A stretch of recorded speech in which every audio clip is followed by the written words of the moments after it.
আপনি দেখছেন বিনি পয়সায় বিনোদন। কিরণকান্তি ব্যানার্জির পরিবার মেহেকের সাথে কৃপানের বিয়ে দেওয়ার পর পড়েছে ফাঁপড়ে।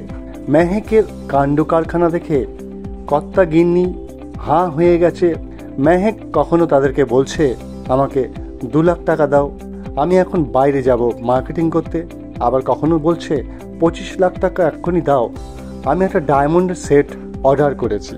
এদিকে হঠাৎ দেখা যাচ্ছে যে কৃপানকে সে যখন এসে কৃপু কৃপু করে ডাকছে, তখন কৃপান সে চুপ করে সে যা বলছে সেটাই মেনে নেওয়ার জন্য বাবা মাকে রিকোয়েস্ট করছে। ভজন মিত্রের আবার এইসব কিছু ঠিক লাগছে না। তার যেন মনে হচ্ছে কৃপানের বিয়েটা কি ঠিকঠাক হয়েছিল। তাই সে সোজা ফোন করে বসে গীতাকে। গীতা ভজনকে উত্তর দেয়, বিয়ে হয়েছে কি হয়নি কৃপানকে জিজ্ঞেস করলে তো জানা যাবে।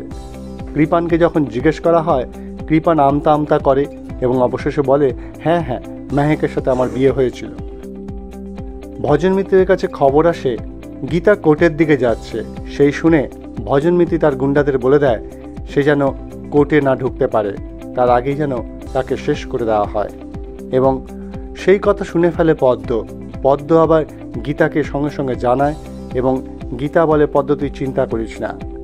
গুন্ডাদের সাথে গীতার মারপিট হয়। তারপর ফোন করে ভজন মিত্রকে সমস্ত কিছুর উত্তর দেয়। মেহেককে দিয়ে গীতা কি পারবে সে বাড়ির সমস্ত কিছু খবর তুলে নিয়ে আসতে?